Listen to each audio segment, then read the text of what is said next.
Alors bonjour et bonsoir à toutes et à tous. J'aimerais rapidement intervenir pour réagir comme nombreux d'entre nous ont pu réagir suite au verdict du meurtre de Sandadia. Sandadia, c'est le meurtre d'un jeune Sénégalais qui intègre l'université catholique de Leuven, KU Leuven, en Belgique, en Flandre, dans le Brabant flamand. Il a alors 20 ans, lorsqu'il intègre l'université de KU Leuven dans le Brabant flamand. C'est le 5 décembre 2018 qu'il va trouver la mort de façon tragique lorsqu'il voudra intégrer une confrérie d'université qui se nomme Reuse Homers.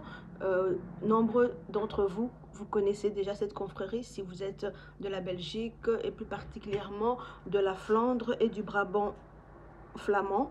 Ceux qui ont fait leurs études à KU Leuven connaissent cette confrérie Reuse Homers. Donc Sandadia, jeune étudiant en ingénierie, en études d'ingénierie, intègre cette université en 2018 et comme nombreux d'entre nous, nombreux universitaires, il veut devenir membre d'une confrérie parce qu'il a dans l'idée que l'affiliation à une confrérie peut lui permettre plus tard de créer un réseau et d'avoir d'opportunités de carrière comme on le fait croire à ces jeunes. Mais malheureusement pour Sandadia, le jour de son baptême, de son bisoutage, les choses vont très mal se passer. Premièrement, le 5 décembre, dans la nuit du 5 décembre 2018, Sandadia est obligé de creuser un trou par lui-même pour son bisoutage, son baptême comme ils appellent ça. Creuser un trou où des seaux de glaçons, des seaux d'eau sont jetés pour remplir le trou et on le plonge dans ce trou glacé. On est en pleine nuit d'hiver, au mois de décembre. Il est obligé de plonger dans ce trou rempli de glaçons. Et pendant qu'il sera dans ce trou, les membres de cette confrérie, donc les doyens et les anciens de cette confrérie qui prendront part soit physiquement en étant présents et d'autres via des diffusions de messages et d'images et de vidéos qui sont envoyées dans le groupe WhatsApp de cette confrérie Reuse Homers. Sandadia va recevoir de la pisse. Plusieurs de ces jeunes vont pisser sur lui. Il va être obligé de manger un rat mort. Il va être obligé de boire plusieurs litres d'huile de poisson, haute tenance en sel. Il va également être obligé de boire plus de 4 litres d'eau salée, ce qui va entre autres créer l'arrêt cardiaque qui va entraîner sa mort à l'arrivée à l'hôpital. Sandadia appelle à l'aide, demande stop, demande à ces jeunes d'arrêter parce qu'ils sentent que son corps n'arrive plus à suivre. D'autres jeunes qui ont participé à ce baptême alertent et crient il faut arrêter. Mais les jeunes de cette confrérie ne veulent rien entendre. Ils envoient même une vidéo à leur doyen, à un des doyens qui n'était pas présent, mais qui était en train de superviser via le groupe WhatsApp où il recevait toutes les vidéos et on lui demande conseil. Et cet adulte qui a déjà fini l'université et qui travaille déjà, cet adulte va demander aux jeunes de ne surtout pas arrêter le bisoutage, de continuer à torturer Sandadia et de ne surtout pas l'amener à l'hôpital en aucun cas. Donc les jeunes continuent de garder Sandadia dans cette eau glacée, de lui verser de la pisse, de l'obliger à manger de la nourriture pour chien, de crier sur lui des insultes, de jeter des insultes envers sa famille, ses parents, envers ses origines, parce qu'il est d'origine sénégalaise, donc africaine. Ces jeunes qui sont issus de familles nostalgiques de la colonisation vont crier des chants en l'honneur, à la gloire de la colonisation, des chants comme le Congo est à nous, en flamand, en néerlandais. Le Congo est à nous, le Congo est à nous, vive les mains coupées. Oui, vive les mains coupées. Ces jeunes ont été autorisés dans une université de notoriété. Et la première université belge, c'est la KU Leuven. Le recteur, les doyens de l'université tolèrent ce genre de pratique, ce genre de glorification à l'honneur de la colonisation belge, alors que plusieurs pays qui ont eu des colonies en Afrique ou ailleurs ont déclaré, ont reconnu la colonisation comme un crime contre l'humanité, mais nous sommes en 2023 et des jeunes dans des confréries d'universités sont encore autorisés à louer la colonisation comme si des jeunes étaient autorisés à lancer des cris nazis, à louer Adolf Hitler. Ben, c'est également la même chose que des chants à l'honneur de la colonisation belge au Congo où on loue la colonisation, où on crie la gloire, vive les mains coupées du Congo. C'est ces chansons-là que ces jeunes ont chantées parce que ces jeunes sont des enfants d'anciens colonisateurs qui ont coupé des mains au Congo, qui ont torturé des Congolais et cette nostalgie est entretenue via des confréries comme la confrérie Reuze-Homers de KU Leuven en Flandre dans le Brabant flamand. Deuxième point que je voulais mettre en avant, c'est le verdict qui vient de tomber le 26 mai 2023. Ce verdict qui a choqué le monde entier parce que plusieurs pays du monde entier en parlent et sont extrêmement choqués. Ce n'est pas question de race ou de communauté, mais il est question ici d'injustice. Comme Daniel Balavoine l'a chanté, ici, ce verdict est un verdict élitiste. Comme Balavoine l'a dit, les lois ne font plus les hommes, mais malheureusement, ce sont les hommes qui font la loi. Ces jeunes, ces 18 jeunes, ont reçu comme sentence de payer 400 €, c'est-à-dire une semaine de leur salaire de poche, 400 € d'amende et 300 heures de travaux d'intérêt général. 300 heures de travaux d'intérêt général pour avoir commis un meurtre, pour non-assistance en personne en danger, pour avoir pratiqué des cultes et des rites à l'honneur de la colonisation au sein d'une université de renom réputée mondialement qui est la KU Leuven. Ces jeunes ont eu l'autorisation par ce verdict de continuer ce genre de pratique parce que oui, il y a quelque temps, cette confrérie Reuze-Homers a été condamnée également à une amende de 400 € pour avoir tué des porcs. C'est-à-dire Sandadia est tué lors d'un bisoutage de cette même confrérie et Sandadia reçoit le verdict qui est égal au verdict du meurtre, de massacre de 4 porcs il y a quelques années avant son meurtre lors de ce bisoutage-là. Donc la vie de Sandadia équivaut à la vie de ces porcs. Quel message la justice belge envoie à ces jeunes? Quel message la justice belge envoie à l'Europe, à l'international, au monde entier?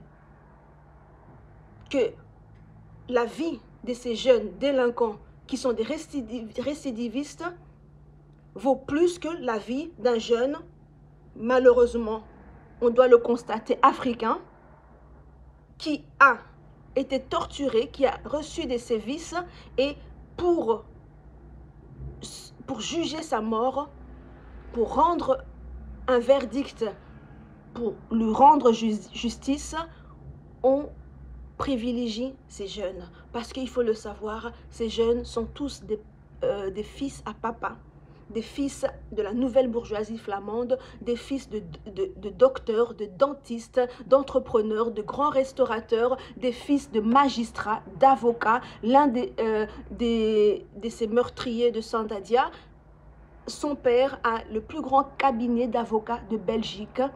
Donc vous comprenez par là que c'est un verdict complètement élitiste, complètement discriminatoire et un verdict complètement juste qui fait honte à la Belgique, qui fait honte à la communauté internationale, qui fait honte à tous les citoyens du monde entier, qu'on en soit encore en 2023 à constater que les lois ne font pas les hommes, mais que ce sont quelques hommes qui font la loi. Et on n'est plus dans l'ordre de Duralex, Sedlex, mais on est dans l'ordre de l'injustice, dans l'ordre d'une justice élitiste, ni plus ni moins. Je conseillerais aux parents de Sandadia de ne pas baisser les bras et d'aller, s'il le faut, en cassation pour casser ce verdict qui est injuste, ce verdict qui ne rend pas justice à Sandadia, qui a appelé à l'aide, qui a appelé au secours, qui a dit stop, et personne n'a voulu l'écouter. Et un adulte qui était à l'extérieur a demandé à ces jeunes de continuer les sévices contre ces jeunes hommes de 20 ans qui étaient en train d'être torturés, qui étaient en train de mourir, qui a fait de l'hyperthermie, qui a fait un arrêt cardiaque suite à toutes les tortures et sévices qu'il a subis lors de ce bizutage. Un autre point que je voulais soulever, un troisième point que je voulais soulever, le grand avocat de renom que nous connaissons tous, Sven Marie, est un francophone qui vient pour défendre un dossier en Flandre. Connaissons tous le passif historique qu'il y a entre les Flamands et les francophones de Belgique. Pour moi, et c'est un avis personnel, je pense que ça a également contribué à l'issue de ce verdict injuste, car ces magistrats, ces juges qui ont présidé ce procès ont eu face à eux un francophone de Bruxelles ou de Wallonie qui vient défendre un dossier en Flandre avec son flamand à lui, son flamand peut-être approximatif, et cela a sûrement pu faire ressasser, réjaillir des sentiments de l'époque où les Flamands et les francophones ne s'entendaient absolument pas et où les Flamands ont subi beaucoup d'injustices à l'époque où la Wallonie était économiquement plus forte et la Flandre économiquement plus faible. Aujourd'hui, les choses sont inversées et également la justice s'inverse dans le mauvais sens au lieu de progresser, au lieu d'évoluer vers la défense des droits humains, la défense des droits de l'homme. Et Sandadia, même à titre posthume, a droit à une véritable justice. Justice doit lui être rendue. Nous ne pouvons pas, en tant que citoyens du monde, tolérer ce genre de verdict élitiste, ce genre de verdict communautaire, parce qu'on a... J'ai vraiment l'impression là que c'est un verdict communautaire. Le papa de Sandadia est plus francophone que néerlandophone. L'avocat de Sandadia est plus francophone que néerlandophone. Et donc, pour moi, ce verdict est un verdict non pour rendre justice, mais un verdict communautaire pour défendre la communauté flamande face à ce qui serait perçu comme la communauté francophone au travers de ce verdict qui a été rendu.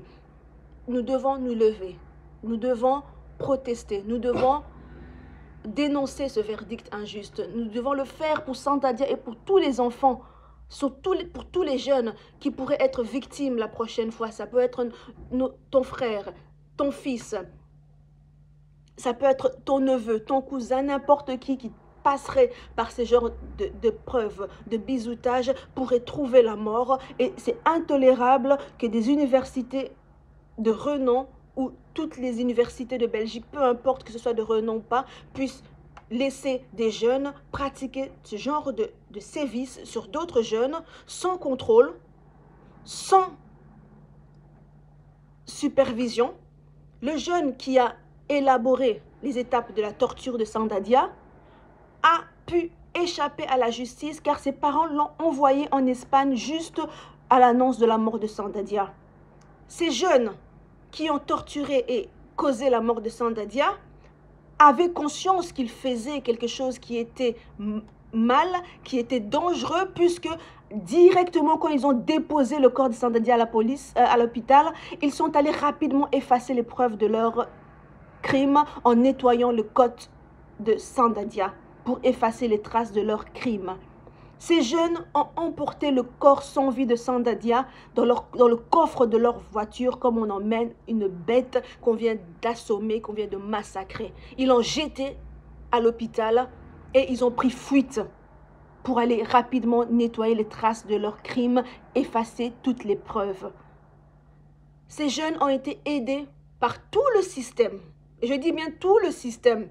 Parce que leurs parents sont des magistrats, des dentistes, des avocats, des entrepreneurs. Leurs parents sont de la nouvelle bourgeoisie flamande. Donc, ce verdict est un verdict élitiste, un verdict communautaire et nous ne pouvons pas tolérer ce genre de verdict. Justice, une véritable justice doit être rendue à Sandadia afin que son âme repose en paix et afin que plus jamais ce genre de pratique ne soit toléré dans les universités sans contrôle, sans aval et sans supervision du recteur ou des doyens de ces universités, là où c'est pratique, qui mettent la vie de ces jeunes en danger. Ces jeunes ont 18 ans, 20 ans et sont tolérés à mettre la vie d'autrui en danger, alors que pour des simples marathons, pour de simples courses ou les 20 km de Bruxelles, on a droit à la Croix-Rouge, on a droit à des secouristes.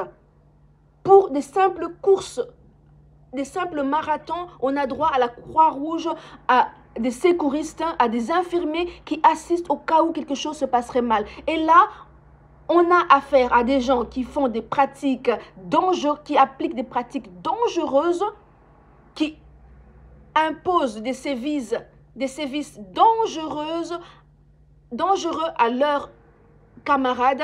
Et ça se passe sans contrôle, sans supervision de l'université, des doyens ou du vice-recteur des étudiants. Ce n'est pas tolérable. Ce n'est pas tolérable, ce n'est pas compréhensible que les universités tolèrent ce genre de pratiques sans supervision, sans aval, sans contrôle au préalable des déroulements de ces bizoutages. Il faut réagir, il faut nous remettre en question et il faut que justice soit rendue à Sandadia.